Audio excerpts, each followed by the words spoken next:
बिस्मिल्लाहिर्रहमानिर्रहीम। अस्सलाम वालेकुम students, welcome back to my YouTube channel. आज हम स्टैटिस्टिकल मैकेनिक्स का बहुत ही इम्पॉर्टेंट टॉपिक करेंगे। चूँकि मुझे भी ये पेपर में आ चुका है क्वेश्चंस, इसलिए मैंने ज़रूरी समझा कि इस पे वीडियो बना दी जाए। एमएससी का ये मोस्ट इम्पॉर्टेंट टॉपिक है स्टैटिस्टिकल मैकेनिक्स सब्जेक्ट का। ठीक है, मोस्टली 7th और 8th सेमेस्टर में ये पढ़ाया जाता है सब्जेक्ट। तो ये टॉपिक है जी हमारे पास लिवलीज थ्योरम। ठीक है, Liouville's theorem, according to this theorem the phase space distribution is constant. यानी इस थ्योरम के मुताबिक हमारे पास जो फेज स्पेस होता है डिस्ट्रीब्यूशन वो कांस्टेंट होता है along the trajectory of the system. मैंने यहाँ पर थॉरोली लिख दिया है कि इस थ्योरम के मुताबिक फेज स्पेस डिस्ट्रीब्यूशन जो है वो हमारे पास जो है कांस्टेंट होता है along the trajectory of the system.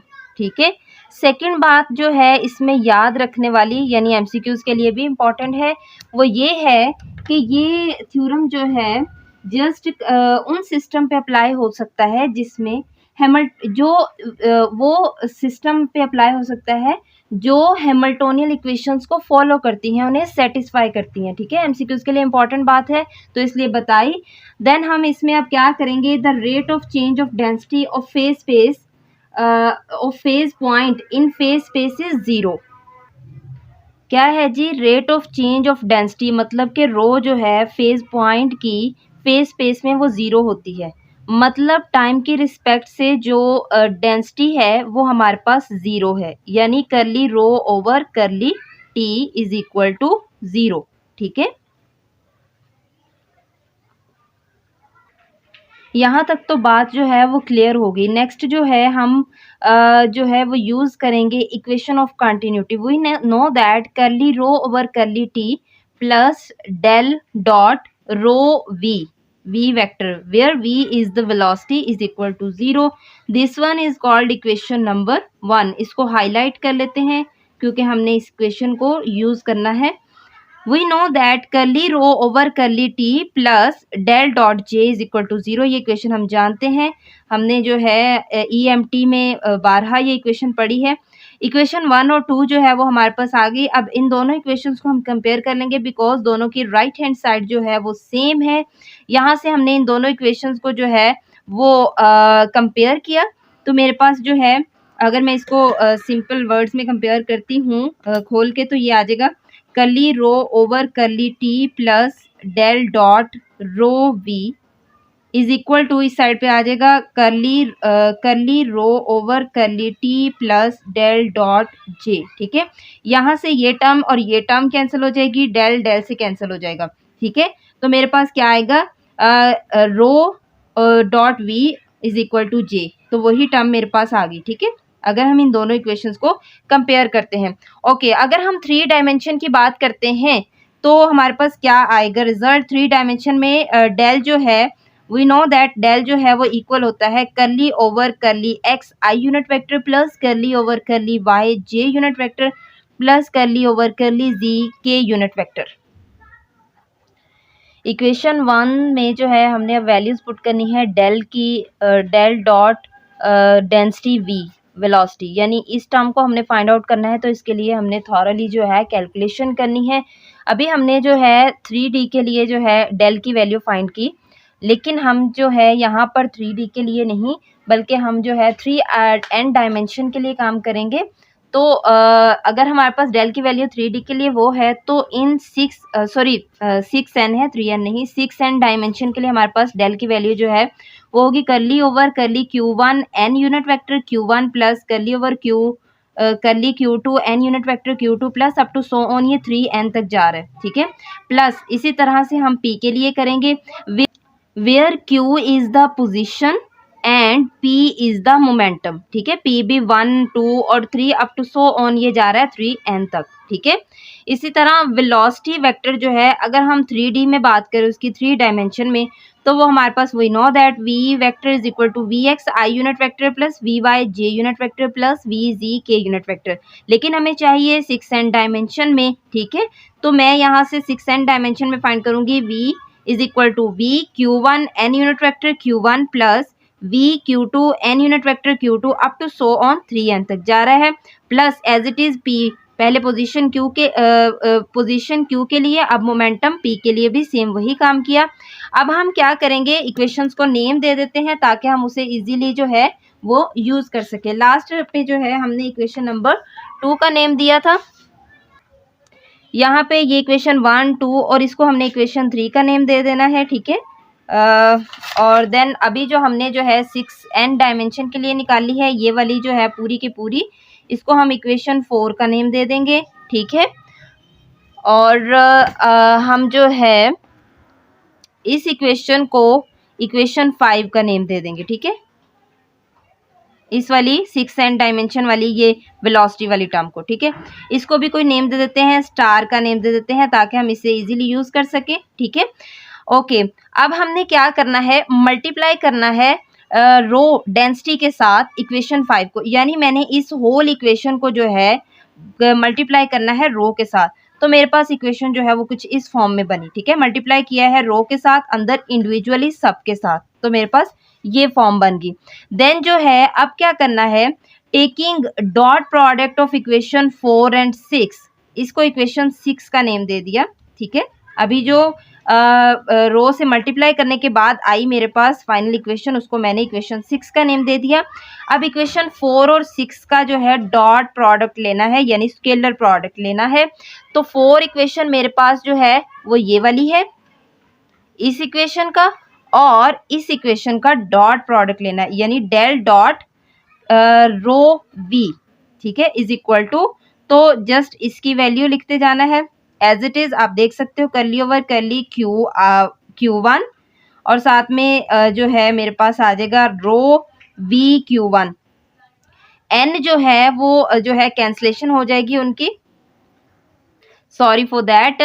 n जो है यहाँ पर डॉट प्रोडक्ट में हमें पता है सेम अगर यूनिट वेक्टर आए तो उसका आंसर जो है वो 1 होता है। तो n unit vector dot n unit vector होगा तो वो 1 के इक्वल आ जाएगा। 1 को किसी भी चीज़ से मल्टीप्लाई करें तो वो वही आती है सेम, इसलिए हमारे पास ये इक्वेशन बन गई। ये हमारे पास up to so on 3n तक जा रही है पोजीशन q की वैल्यू।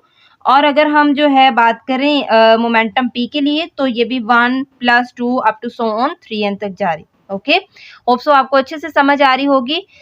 थॉरली मैं मैथमेटिकल करा रही हूँ, पेपर पॉइंट ऑफ व्यू से ये एक इम्पॉर्टेंट टॉपिक है। आप अपने नोट्स लेकर बैठे, साथ साथ नोट करें, साथ साथ समझें, आपको बहुत अच्छे से समझ आएगी और एग्जाम में ये आपके लिए बहुत हेल्पफुल होने वाली है। जब हमारे पास कोई भी इक्वेशन आ जाती है तो फिर कोशिश होती है कि वो जहाँ तक पॉसिबली सिंप्लीफाई हो सके उसे सिंप्लीफाई करते हैं। Then del dot rho v is equal to, मैंने इसे समीशन की फॉर्म में लिख लिया। मेरे पास जो है summation i is equal to 1 to 3n तक जा रहा है। यही था हमारे पास जो है 1 से शुरू होके पोजीशन Q1 और मोमेंटम P1 से शुरू होके वो 3n तक जाता था, यानी 6n डायमेंशन की जब हम बात करते हैं तो ये मेरे पास आ जाएगा curly over curly Qi rho v Qi plus curly over curly Pi rho v Pi, ठीक है। v where v is the velocity. यहाँ पर जो है मैंने सिंप्लीफिकेशन के लिए लिख दिया है वेयर वी Qi जो है वो है velocity of phase points in Qi direction और वी Pi जो है इस इक्वेशन में वो है जी velocity of phase points in Pi direction, ठीक है। इसको इक्वेशन 7 का नेम दे देते हैं। ओके जी, नेक्स्ट जो है we know that v Pi जो है उसकी वैल्यू होती है कर्ली Pi ओवर टी, यानी टाइम की रिस्पेक्ट से Pi, the rate of change of momentum in ith direction, Pith direction is equal to P dot i. ये डॉट जो है वो एक डेरिवेटिव को शो करता है, क्लासिकल मैकेनिक्स में 12 पढ़ा है ये।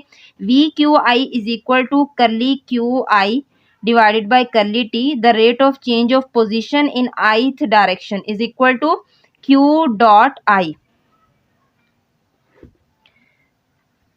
अगर इस चीज़ की समझ नहीं आई तो मैं और इजी मेथड में समझा सकती हूँ। सिंपल वर्ड्स में हमें पता है कि वेलोसिटी जो है वो इक्वल होती है the rate of change of displacement, ठीक है। यही होता है इज इक्वल टू वेलोसिटी। लेकिन हम बहुत सारी जगहों पे जब एक्स एक्सिस के लिए बात करते हैं तो D x over d T, अगर हम जो है वाई के लिए बात करें तो हम यूँ लिखते हैं d y over d t. Basically ये जो है जो है डिस्प्लेसमेंट को ही शो कर रहा होता है। तो हमारे पास velocity the rate of change of displacement होती है। तो यहाँ पर जो है वी पी आई है मेरे पास, तो मैंने उसी से उसको the rate of change of P से ही किया और the rate of change of Q यानी पोजीशन से किया। आई होप यहाँ से आपको अच्छे से समझ आ गई होगी। ठीक है, देन हमने क्या किया, अब ये वैल्यूज हमें मिल गई हैं। ठीक है, अब इक्वेशन 7 जो अभी हमारे पास ऊपर आई, इसमें हमारे पास वी क्यू आई और वी पी आई इसकी वैल्यू जो है हमें मिल गई है। अब हम जो है इक्वेशन 7 में ये वैल्यू पुट करेंगे। इक्वेशन 7 में ये वैल्यू पुट करने के बाद जो है मेरे पास इक्वेशन कुछ इस फॉर्म में बनी। मैंने ये वाली वैल्यू पुट की है डॉट वाली, ताकि मेरी इक्वेशंस और जो है वो सिंप्लीफाई होकर शॉर्टेस्ट फॉर्म में आ जाए। जल्दी से हम रिजल्ट की तरफ जाएं, फाइनल रिजल्ट की तरफ। ओके जी, ये आ गई जी मेरे पास इक्वेशन। ओके, देन जो है और सिंप्लीफाई ये हो सकती है। ओके जी, यहाँ पर हमने जो है प्रोडक्ट रूल जो है वो अप्लाई करना है। प्रोडक्ट रूल हमने पढ़ा है 12 मैथ्स में काफ़ी बार। आई होप आपको वो पता होगा प्रोडक्ट रूल के बारे में। First term as it is, second term का derivative plus second term as it is और फर्स्ट टर्म का डेरिवेटिव। सेम काम यहाँ पे करेंगे। देखिए फर्स्ट टर्म मेरे पास है जी रो एज इट इज़ आ गई और सेकंड टर्म ये है, इसका डेरिवेटिव ले लिया with respect to q i, plus second term as it is आ गई और फर्स्ट टर्म यानी रो वाली टर्म का मैंने डेरिवेटिव ले लिया प्लस ये वाला मेन प्लस। और यहाँ पर भी सेम काम, first term as it is और सेकंड टर्म का derivative plus second term as it is और फर्स्ट टर्म का डेरिवेटिव। ओके जी, बहुत ही इजी मेथड से हम चल रहे हैं। इससे ज़्यादा इजी मेथड से ये थ्योरम सॉल्व नहीं हो सकता था। आपके लिए ये बहुत ज़्यादा जो है हेल्पफुल होगा। अब जो है next from Hamiltonian equations, Hamiltonian equation से हमने जो है पी डॉट आई की वैल्यू जो है हमें पता है हैमिल्टोनियन इक्वेशन में हमारे पास होते हैं माइनस करली H over curly Q I, और Q यानी पोजीशन के लिए Q डॉट आई के लिए होती है करली एच ओवर करली पी। याद आप इस तरह से भी याद रख सकते हैं, मोमेंटम वाली के लिए माइनस में वैल्यू आती है और पोजीशन अगर मेरी तरह आप रट्टे वाला काम करते हो एग्जाम्स के लिए तो उसके लिए बता रही हूँ। वैसे कॉन्सेप्ट उठाना बहुत अच्छी बात है। जहाँ पर याद रखनी हो कोई चीज़, अगर आपका पेपर है सुबह तो कोई चीज़ याद रखनी है तो इस तरह मोमेंटम के लिए माइनस यानी नेगेटिव में आ रही है और ये पोजीशन के लिए जो है पॉजिटिव में आ रही है। अब यहाँ पर पी डॉट आई की वैल्यू मुझे मिल गई, वो मैं यहाँ पर पुट कर सकती हूँ, और क्यू डॉट आई की वैल्यू मुझे मिल गई वो, और क्यू डॉट आई की वैल्यू जो है वो यहाँ पर पुट कर देंगे। अब above equation becomes that, after putting this values above equation becomes that, यहाँ से मेरे पास ये टर्म जो है ये हो जाएगा। सबसे पहले मैं क्या करूँगी, जो सिंपलेस्ट टर्म्स हैं उनको पहले लिख लूँगी।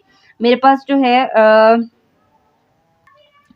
ओके जी, हमने जो है सिंपल जो मौजूद है उस पे वैल्यू पुट नहीं करनी, जो डेरिवेटिव के साथ मौजूद है उसमें वैल्यूज पुट करनी है ये वाली। ठीक है, ये आपने कॉन्सेप्ट याद रखना है। यहाँ पर रो करली क्यू आई, यहाँ पर जो है मैं वैल्यू पुट कर रही हूँ ये वाली क्यू आई डॉट वाली। ठीक है, और ये टर्म मैंने एज इट इज़ रखी है। आप इसको बाद में लिख सकते हैं, पहले लिख सकते हैं, चूंकि एडिशन हो रही है तो कोई ऐसा कोई फर्क नहीं पड़ेगा।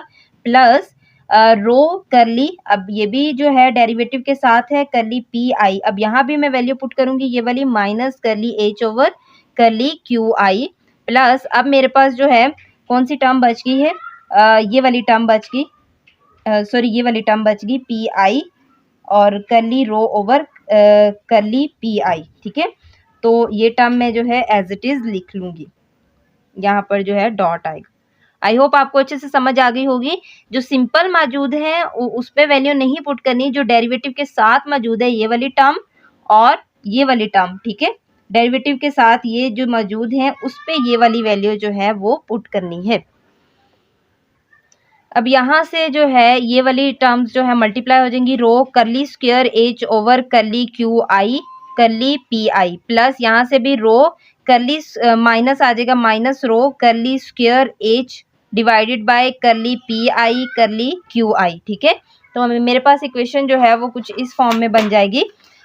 ये देखें यहाँ से ये फॉर्म बन गई, बाकी दोनों चीज़ें एज इट इज़ आ गई। अब ये प्लस में और माइनस में सेम है। ठीक है, तो ये दोनों टर्म्स जो हैं मेरे पास यहाँ पर कैंसिल आउट हो जाएंगी। अब मेरे पास ये टर्म बची और ये वाली टर्म बची। ठीक है, तो ये मेरे पास del dot p v is equal to summation i is equal to 1 to n, 1 से n तक जा रही values, curly rho over curly q dot i plus curly rho over curly p i dot. ठीक है, ये मेरे पास जो है फाइनल इक्वेशन आ गई है डेल डॉट पी वी की। अब इसको जो है मैं इक्वेशन ए का नेम दे देती हूँ। अब इसको जो है इसकी को इक्वेशन 1 में पुट करेंगे। तो इक्वेशन 1 है जी हमारे पास ये, यहाँ पर मेरे पास डेल डॉट पी वी इसकी वैल्यू जो है आ चुकी है। अब मैं यहाँ पर वैल्यू पुट करूँगी। So after putting the value of this term, so equation 1 becomes that. I hope आपको लेक्चर की अच्छे से समझ आई होगी। ठीक है, मैंने बहुत थॉरली स्टेप्स को, एक एक स्टेप को जो है खोल खोल कर आपको समझाया है, बहुत इजी मेथड में। इससे ज़्यादा इजी मेथड से ये थ्योरम सॉल्व नहीं हो सकता था। तो पेपर पॉइंट ऑफ व्यू से ये इंपॉर्टेंट टॉपिक है, आपके लिए बहुत हेल्पफुल होगा एग्जाम्स में।